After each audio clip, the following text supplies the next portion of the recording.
భారత్లో ప్రజాస్వామ్య సంస్థలపై పూర్తి స్థాయిలో దాడి జరుగుతుందని కాంగ్రెస్ మాజీ అధ్యక్షుడు రాహుల్ గాంధీ ఆందోళన వ్యక్తం చేశారు. దేశ ప్రజాస్వామ్య నిర్మాణంపై కూల్చివేసే ప్రయత్నాలపై ఐరోపా సమాఖ్య ఆందోళన చెందుతున్నట్లు తెలిపారు. ఇక ఐరోపా పర్యటనను బెల్జియం నుంచి ప్రారంభించిన రాహుల్ బ్రస్సెల్లో మీడియా మాట్లాడారు. రష్యా ఉక్రెయిన్ సంక్షోభానికి సంబంధించి ప్రభుత్వం అనుసరిస్తున్న వైఖరిని ప్రతిపక్షాలు సమర్థిస్తున్నట్లు చెప్పారు. ఇక G20 దేశాల శిఖరాగ్ర సదస్సుకు భారత్ ఆతిథ్యం ఇవ్వడాన్ని స్వాగతించిన రాహుల్ గాంధీ రాష్ట్రపతి ఏర్పాటు చేసిన విందుకు మల్లికార్జున ఖర్గేను ఆహ్వానం పంపకపోవడాన్ని తప్పుపట్టారు. ఇక ప్రతిపక్షాలకు ప్రభుత్వం ఏ పార్టీ విలువ ఇస్తుందో అర్థమవుతుందంటూ వ్యాఖ్యానించారు.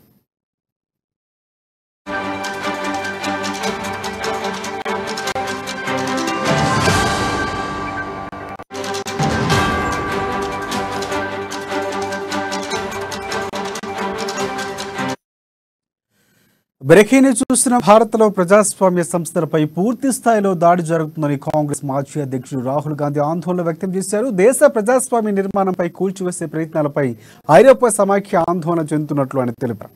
ఇక ఐరోపా పర్యటనను బెల్జియం నుంచి ప్రారంభించిన రాహుల్ బ్రస్సెల్లో మీడియాతో మాట్లాడారు. ఇక రష్యా ఉక్రెయిన్ సంక్షోభానికి సంబంధించి ప్రభుత్వం అనుసరిస్తున్న వైఖరిని ప్రతిపక్షాలు సమర్థిస్తున్నట్లు చెప్పారు. G20 దేశాల శిఖరాగ్ర సదస్సుకు భారత్ ఆతిథ్యం ఇవ్వటాన్ని స్వాగతించిన రాహుల్ రాష్ట్రపతి ఏర్పాటు చేసిన విందుకు మల్లికార్జున ఖర్గేకు ఆహ్వానం పంపకపోవడాన్ని తప్పుపట్టారు. ఆ ప్రతిపక్షాలకు ప్రభుత్వం ఏ పార్టీ విలువ ఇస్తుందో అర్థం చేసుకోవచ్చన్నారు. I am perfectly happy with the names that we have in our constitution. India, that is Bharat, works perfectly well for me. But I think these, in a sense, to me, are panic reactions. There's a little bit of fear in the government. These are distraction tactics.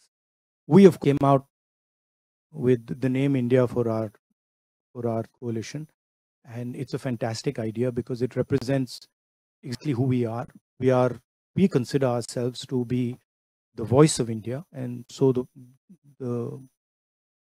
the word works very well.